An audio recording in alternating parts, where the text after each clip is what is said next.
Hi friends, कैसे हैं आप सब लोग? मेरे चैनल में आपका स्वागत है। आज का विषय है संवाद लेखन क्या है? चलिए इसे हम आगे समझते हैं। सबसे पहले हम जानते हैं संवाद की परिभाषा क्या होती है। संवाद लेखन दो या दो से अधिक व्यक्तियों के बीच होने वाली वार्तालाप यानी बातचीत को लिखित रूप में प्रस्तुत करने की कला है। इसमें प्रश्नोत्तर शैली में संवाद को रोचक, सहज और प्रभावशाली तरीके से प्रस्तुत किया जाता है। संवाद लेखन साहित्य, नाटक, सिनेमा, कथा कहानियों और निबंध लेखन में महत्वपूर्ण भूमिका निभाता है। संवाद लेखन में मुख्य तत्व होते हैं कुछ, जिनको हमें समझना जरूरी है। जैसे पहला, संवाद करने वाले पात्र यानी कैरेक्टर्स। संवाद में भाग लेने वाले व्यक्तियों की पहचान स्पष्ट होनी चाहिए। विषय यानी टॉपिक। संवाद किसी विशिष्ट विषय या मुद्दे पर केंद्रित होना चाहिए। तीसरा, भाषा शैली यानी लैंग्वेज स्टाइल। संवाद की भाषा पात्रों की उम्र, सामाजिक स्थिति और परिप्रेक्ष्य के अनुसार होनी चाहिए।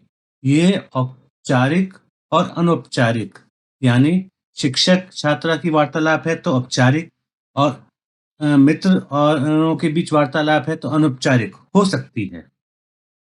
संक्षिप्तता और स्पष्टता यानी ब्रीविटी एंड क्लैरिटी। संवाद सरल, संक्षिप्त और स्पष्ट होना चाहिए ताकि पाठक उसे आसानी से समझ सकें। स्वाभाविकता यानी नेचुरल फ्लो। संवाद ऐसा लगे जैसे वास्तविक जीवन में बातचीत हो रही है। इसका हमें ध्यान रखना चाहिए। आइए अब हम जानते हैं संवाद लेखन कितने प्रकार के होते हैं। संवाद लेखन 3 प्रकार के होते हैं। पहला, औपचारिक संवाद यानी फॉर्मल कन्वर्सेशन। अनौपचारिक संवाद यानी इनफॉर्मल कन्वर्सेशन। तीसरा है हमारा रचनात्मक संवाद यानी क्रिएटिव डायलॉग्स। औपचारिक संवाद में हम शिक्षक और छात्र के बीच की वार्तालाप, साक्षात्कार, इंटरव्यू, अधिकारी और कर्मचारियों के बीच संवाद।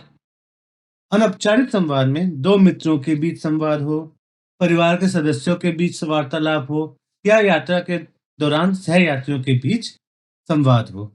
रचनात्मक संवाद में नाटक और कहानियों में प्रयोग किए जाने वाला संवाद, कल्पनात्मक पात्रों के बीच संवाद, ऐतिहासिक और पौराणिक घटनाओं पर आधारित संवाद, ये सब आता है।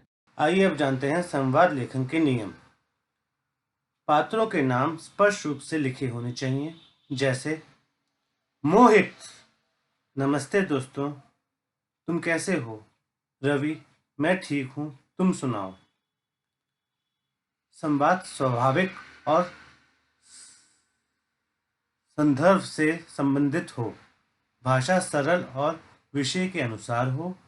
संवाद रोचक और प्रभावशाली होना चाहिए। संवाद में भावनाओं को व्यक्त करने के लिए उचित शब्दों और विराम चिन्हों का प्रयोग करें। संवाद पात्रों के व्यक्तित्व को दर्शाने वाला हो। चलिए अब हम संवाद लेखन को उदाहरण से समझते हैं। हमारे संवाद लेखन का विषय है शिक्षक और छात्रा के बीच संवाद, परीक्षा की तैयारी पर। छात्र, नमस्ते मैडम, क्या मैं आपसे परीक्षा की तैयारी को लेकर कुछ प्रश्न पूछ सकता हूँ? अध्यापिका, हाँ बिल्कुल, परीक्षा की तैयारी से को लेकर तुम्हें क्या दिक्कत आ रही है? छात्र, मुझे यह समझ नहीं आ रहा कि परीक्षा के लिए समय का प्रबंध कैसे करूं। अध्यापिका, सबसे पहले एक सही समय सारणी मतलब टाइम टेबल बनाओ और हर विषय के लिए निश्चित समय निर्धारित करो। कठिन विषयों को अधिक समय दो। छात्र, क्या महत्वपूर्ण प्रश्नों को पहले तैयार करना फायदेमंद रहेगा? अध्यापिका, हाँ बिल्कुल, परीक्षा में अधिकतर महत्वपूर्ण प्रश्न ही पूछे जाते हैं, इसलिए उनका अभ्यास करना जरूरी है। छात्र, धन्यवाद मैडम, आपकी सलाह से मुझे बहुत मदद मिली। अध्यापिका, कोई बात नहीं, ध्यान लगाकर पढ़ाई करो और आत्मविश्वास बनाए रखो। ये था हमारा संवाद का एक उदाहरण। अब संवाद लेखन का महत्व क्या है? संवाद लेखन से हम संचार कौशल को विकसित कर सकते हैं। लेखन को रोचक और प्रभावशाली बना सकते हैं। नाटकों, कहानियों और फिल्मों में संवाद महत्वपूर्ण योगदान देता है। संवाद के माध्यम से विचारों को स्पष्ट रूप से व्यक्त करने किया जा सकता है। भाषा ज्ञान और व्याकरण को सुधारने के लिए सहायक होता है। अगर आपको वीडियो पसंद आया है, तो वीडियो को लाइक करें, चैनल को सब्सक्राइब करें और बेल आइकन को क्लिक करें।